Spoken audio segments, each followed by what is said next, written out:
இவங்க தான் அதை இதுன்னு சொல்ல சொல்ல தான் அவங்களுக்கு என்ன இப்போ மற்றபடிலாம் எவ்வளோ அவ்வளோ பர்சனலாக பேசி சொன்னாங்க.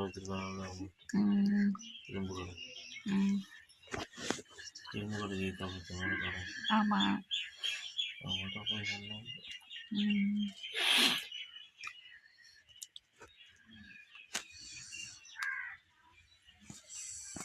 ஏன்னா கட்டியாக வலிக்குது.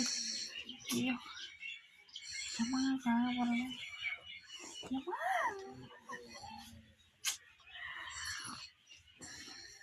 சத்தி என்ன பண்ற?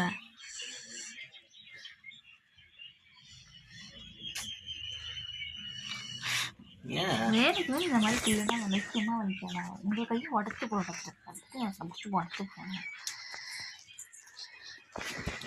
உங்கள் கார் நகைலாம் எடுத்துக்கிறோம்.